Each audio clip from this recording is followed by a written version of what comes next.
Exam में आपके परीक्षा में पूछे जाते हैं। ठीक है, चलिए अगला क्वेश्चन आपका 18 नंबर, भूमंडलीकरण की शुरुआत किस दशक में हुई?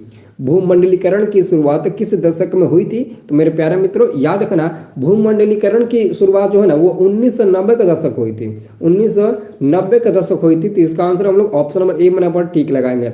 18 का answer option number A number पर टिक लगाएंगे, कोई गलती नहीं काटेगा। ठीक है, चलिए जी, तो अगला क्वेश्चन हम लोग देखेंगे। अगला क्वेश्चन आपका 19 नंबर है। 19 नंबर क्वेश्चन का आंसर, ये क्वेश्चन लगता है 2 बार आ गया। हिंदुस्तान रिव्यू का प्रकाशन किसने किया था? हिंदुस्तान रिव्यू का प्रकाशन किसने किया था? ये इसका आंसर आप लोग क्या बताए थे? 19 का आप लोग आंसर बताए थे। 19 का अगर आंसर नहीं बताए थे तो याद रखना रामकृष्ण वर्मा जी होंगे, रामकृष्ण वर्मा जी होंगे। ठीक है, बहुत लोग डी नंबर पर टिक लगा रहे थे, लेकिन पता नहीं वहाँ पर हम आपको बता पाए कि नहीं बता पाए, लेकिन याद रखना रामकृष्ण वर्मा जी है। ठीक है, हिंदुस्तान रिव्यू का प्रकाशन कौन है? तो रामकृष्ण वर्मा जी हैं। ठीक है, आप लोग याद कर लेना, पता नहीं बता पाए कि नहीं बता पाए थे। ठीक है, चलिए अगला जी क्वेश्चन आ गया आपका 20 नंबर। देखिए जी आपका 20 नंबर प्रश्न क्या है? प्रथम पेपर मिल की स्थापना कहाँ हुई? प्रथम पेपर मिल की स्थापना कहाँ हुई? ठीक है, मैं आप लोगों से एक बात पूछना चाहता हूँ कि आप लोग क्लास कर रहे हो तो मेरे वीडियो को लाइक क्यों नहीं कर रहे हो? आप तो यार लाइक ही नहीं कर रहे हो, मेरे से आप लोग काफ़ी ज़्यादा नाराज़ हो चुके हो। यार वीडियो को लाइक तो कर दो कम से कम सभी स्टूडेंट। ठीक है, लाइक कर दो सभी स्टूडेंट। ठीक है, चलिए जी, वेरी गुड वेरी गुड। चलिए तो आंसर हम लोग क्या देंगे? 20 का हम लोग आंसर सही टिक लगाएंगे ऑप्शन नंबर ए पर, जर्मनी में। ठीक है, प्रथम पेपर मिल की स्थापना कहाँ हुई? तो जर्मनी में हुई थी। आंसर होगा आपका ए नंबर 20 का, जर्मनी। ठीक है, चलिए अगला आपका क्वेश्चन है 21 नंबर।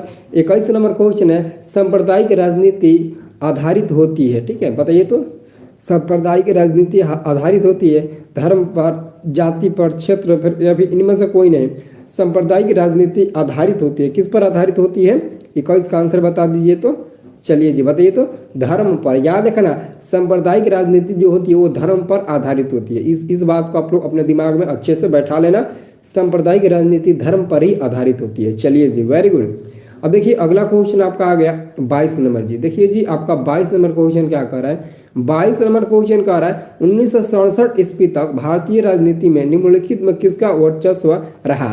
1967 ईस्वी तक भारतीय राजनीति में किसका वर्चस्व रहा था? बताइए तो, स्वर्ण या फिर निम्न जाति या फिर अनुसूचित जाति या फिर इनमें से कोई नहीं?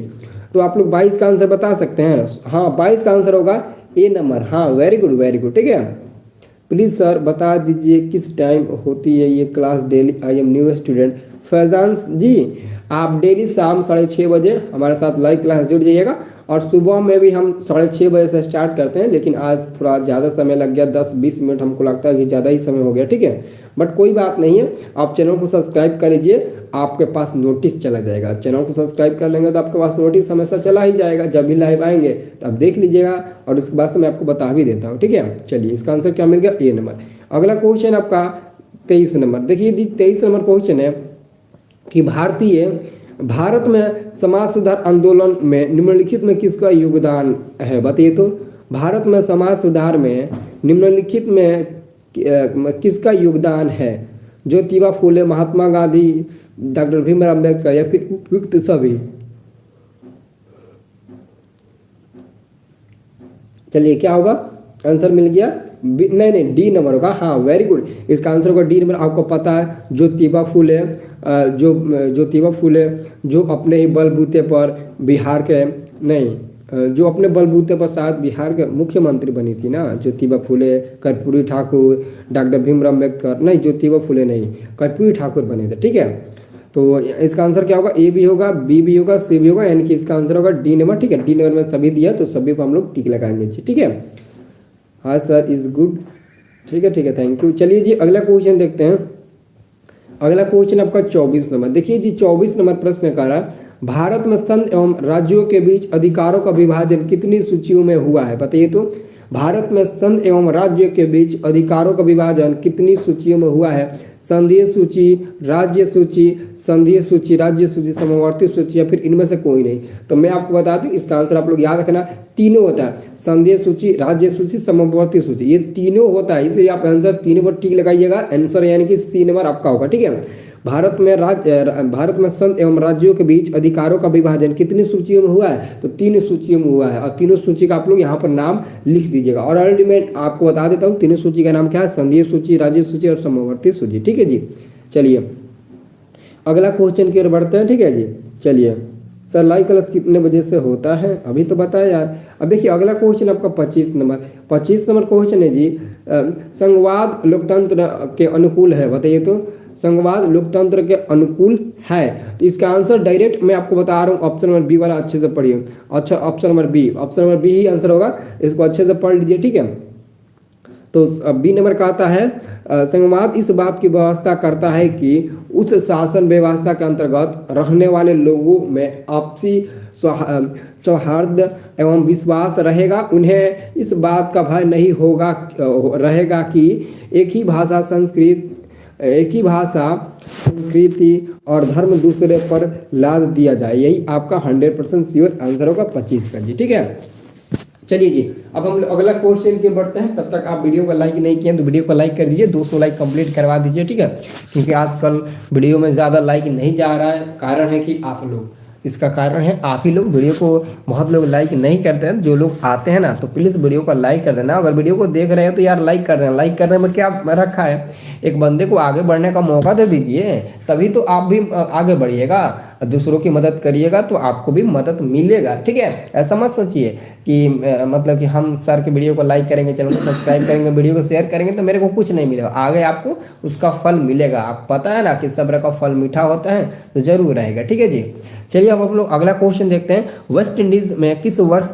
वेस्ट इंडीज संघ की स्थापना हुई थी, बताइए तो वेस्ट इंडीज में किस वर्ष वेस्ट इंडीज संघ की स्थापना हुई थी? ये क्वेश्चन तो काफी इंपॉर्टेंट है। ठीक है जी, तो आंसर आप लोग क्या आएगा आप लोगों का? ठीक है जी, चलिए वेरी गुड, आंसर क्या होगा? हाँ वेरी गुड, बहुत बढ़िया आंसर मिल जाएगा। ऑप्शन नंबर आपका बी नंबर 1958 ईस्वी में। चलिए वेरी गुड, 1998 ईस्वी में। ठीक है, 1998 ईस्वी में वेस्ट इंडीज संघ की स्थापना हुई थी। सभी विद्यार्थी याद रखना 1958 ईस्वी में। ठीक है, अगला क्वेश्चन है जी आपका 27 नंबर, गठबंधन की सरकार बनाने की संभावना किस प्रकार की दलीय व्यवस्था में रहती है? गठबंधन की सरकार बनाने की संभावना किस प्रकार की दलीय व्यवस्था में रहती है? इसका आंसर मेरे को बताना ना पड़े, आप लोग खुद बता दीजिए, मैं इसका आंसर किसी को नहीं बताऊंगा। ठीक है, एमडी मनन जी काफी पुराना स्टूडेंट है। ठीक है, मैं इसका आंसर नहीं बताऊंगा। गठबंधन बनाने की सरकार की महत्तम संभावना किस प्रकार की दलीय व्यवस्था में रहती है? अरे यार इसका भी आंसर बहुत लोग गलती दे रहे हैं, क्या हमारे मतलब कि कहे यार बहुदलीय व्यवस्था में होती है, नहीं याद है, याद कर लो तो। चलिए कोई बात नहीं, बहुदलीय व्यवस्था में होती है। किस में होती है जी? Naresh Kumar ji thank you, love you too. ठीक है, गठबंधन की सरकार बनाने की संभावना किस प्रकार की दलीय व्यवस्था में रहती है? तो बहुदलीय व्यवस्था में रहती है जी। आंसर होगा सी नंबर। आपको नहीं याद है? अरे मतलब कि क्या सोचना पड़ेगा यार, आप लोगों को नहीं याद है। चलिए इसका तो आंसर आप लोगों को जरूर याद होगा 28 नंबर का, कि दल बदल कानून निम्नलिखित में किस पर लागू होता है? बताइए तो दल बदल कानून निम्नलिखित में किस पर लागू होता है? इसका तो आंसर आप लोगों को पता होगा जी, कि दल बदल कानून निम्नलिखित में किस पर लागू होता है। ठीक है, आप लोग इसका आंसर बता दीजिए, दल बदल कानून निम्नलिखित में किस पर लागू होता है? ये क्वेश्चन काफी ज्यादा इंपॉर्टेंट है। दल बदल कानून सांसदों और विधायकों पर लागू होता है जी। आंसर होगा आपका ए नंबर, सांसदों और विधायकों पर। ठीक है, चलिए अगला क्वेश्चन है 29 नंबर आपका, जनता दल यूनाइटेड पार्टी का गठन कब हुआ? जनता दल यूनाइटेड पार्टी का गठन कब हुआ? तो याद रखना चाहिए आपका 29 का करेक्ट आंसर होगा ऑप्शन नंबर बी, 1999 ईस्वी में जनता दल यानी कि यूनाइटेड पार्टी का गठन हुआ था जी। 1999 ईस्वी में कब हुआ था? 1999 ईस्वी में, किसी को नहीं भूले हैं। चलिए जी अगला क्वेश्चन है आपका 30 नंबर। देखिए जी 30 नंबर आपका क्वेश्चन है, निम्नलिखित में किस व्यवस्था में चुनाव नियमित रूप से होता है? निम्नलिखित में किस व्यवस्था में चुनाव नियमित रूप से होता है? आपको पता है कि लोकतांत्रिक व्यवस्था सबसे मस्त व्यवस्था है, क्योंकि इसी लोकतांत्रिक व्यवस्था में चुनाव नियमित रूप से हो जाता है। ठीक है, हर साल नियमित रूप से चुनाव लोकतांत्रिक व्यवस्था में हो जाती है, इसलिए लगभग आधे से ज़्यादा देशों में लोकतंत्र की स्थापना हो चुकी है। ठीक है जी, अगला क्वेश्चन, लोकतंत्र होता है जनता के प्रति, बताइए तो लोकतंत्र होता है जनता के प्रति क्या होता है?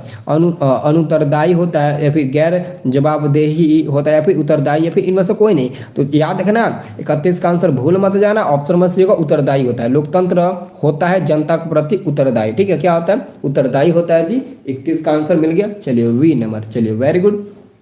चलिए जी, अगला क्वेश्चन की ओर हम लोग देखते हैं। अगला क्वेश्चन आपका है 32 नंबर जी। देखिए 32 नंबर क्वेश्चन है, भारतीय संविधान के बारे में इनमें से कौन सा कथन सही है। आप लोगों को चूज करना है कि भारतीय संविधान के बारे में इनमें से कौन सा कथन सही है। तो मैं कहूँगा ऑप्शन नंबर ए सही होगा, क्योंकि यह धर्म के आधार पर भेदभाव की मनाही करता है। तो मेरा आंसर ऑप्शन नंबर ए सही होगा, और आप लोगों का भी आंसर यही सही नंबर होना चाहिए, यही सही होना चाहिए, क्योंकि यही आपका राइट आंसर होगा। ठीक है, चलिए जी, वेरी गुड, बहुत बढ़िया। ठीक है, चलिए देखिए, बहुत लोगों का ना इस समय कोचिंग ट्यूशन चल रहा है। ठीक है, कोई बात नहीं, आप जा सकते हैं, कोई दिक्कत नहीं, आते समय वीडियो को देख लेना। ठीक है, जनरल पिकासो की सरकार का संबंध किससे है, बताइए तो। पता, यानी कि जनरल पिकासो की सरकार किस देश में था, बताइए तो। इसका आंसर क्या होगा, जनरल पिकासो की सरकार का संबंध किससे है, इराक, घाना, चिली या फिर जर्मनी। तो याद रखना 33 का आंसर होगा चिली। ठीक है, 33 का आंसर हम लोग ठीक लगाएंगे, ऑप्शन नंबर सी नंबर पर चिल्ली होगा। क्या होगा, ऑप्शन नंबर चिल्ली होगा। ठीक है, चलिए जी, अगला क्वेश्चन आपका 34 नंबर, मोरारलोज कहाँ के प्रधानमंत्री बने, मोरारलोज कहाँ के प्रधानमंत्री बने। तो 34 का भी आंसर आप लोग याद रखना है। 34 का आंसर क्या होगा, बोलीविया। आपको पता है कि बोलीविया में जनसंघर्ष का मुख्य कारण था तो पानी की कीमत में वृद्धि। यह भी क्वेश्चन ऑलरेडी पूछा जा चुका है। ठीक है, तो याद रखना, मोरारलोज कहाँ के प्रधानमंत्री बने, तो बोलीविया के। ठीक है, चलिए जी, अगला क्वेश्चन आपका 35 यानी कि 35 नंबर प्रश्न है, श्रीलंका में जनसंघर्ष है। देखिए, श्रीलंका में जनसंघर्ष पूछा है। ठीक है, तो यहाँ पर 35 का हम लोग आंसर देंगे, ऑप्शन नंबर ए, लिट्टे एवं सरकार के बीच। ठीक है, लिट्टे एवं सरकार के बीच। ठीक है, अगला क्वेश्चन आपका 36 नंबर जी। ठीक है, 36 नंबर क्वेश्चन है, सर मेरा नाम क्यों नहीं ले रहे हैं। देखिए, आप ही एक ऐसा नहीं है कि आपका नाम मैं नहीं ले पाऊंगा। ठीक है, क्योंकि सारे स्टूडेंट का मैं नाम लेना पड़ेगा मेरे को। ठीक है, और एक क्या नाम लूँगा तो अभी एक क्वेश्चन में 5 मिनट समय लग जाएगा, इतना तो समझ लीजिए। ठीक है, तो आप लेकिन याद रखिए 36 का आंसर क्या होगा, भारत की आर्थिक व्यवस्था है। भारत की आर्थिक व्यवस्था मिश्रित अर्थव्यवस्था है। आप लोगों को पता होगा भारत की आर्थिक व्यवस्था क्या मिश्रित है। ठीक है, चलिए जी, अगला क्वेश्चन है आपका, अगला क्वेश्चन है 37 नंबर क्वेश्चन। देखिए, अब आपका 37 नंबर प्रश्न आ गया, किस क्षेत्र को प्राथमिक क्षेत्र कहा जाता है। तो आपको पता होगा कृषि क्षेत्र को प्राथमिक क्षेत्र कहा जाता है। कृषि क्षेत्र को हम लोग क्या बोलते हैं, प्राथमिक क्षेत्र बोलते हैं जी। ठीक है, और 38 नंबर क्वेश्चन, भारत में योजना आयोग का गठन कब किया गया। तो भारत में योजना आयोग का गठन 15 मार्च 1950, 15 सितंबर 1950, 15 अक्टूबर 1951 है, फिर इनमें से कोई नहीं। तो यहाँ पर 38 का आंसर याद रखिएगा। 38 का आंसर कोई बताएगा, भारत में योजना आयोग का गठन कब किया गया था, 15 सितंबर 1950 से 18 मार्च 1950। ठीक है, चलिए जी, वेरी गुड। चलिए बताइए तो, फटाफट बताइए, शाहिद गेमिंग जी। चलिए वेरी गुड, और कोई है जो बताएगा। चलिए very good, Rakesh ji B number. चलिए वेरी गुड, फटाफट बताइए 38 का आंसर। 38 का ए, बहुत लोगों का आंसर आ रहा है ए नंबर। ठीक है, बी और सी। देखिए, एक दो स्टूडेंट है जो बी और सी पर टिक लगा रहे हैं। ठीक है, भारत में योजना आयोग का गठन कब किया गया।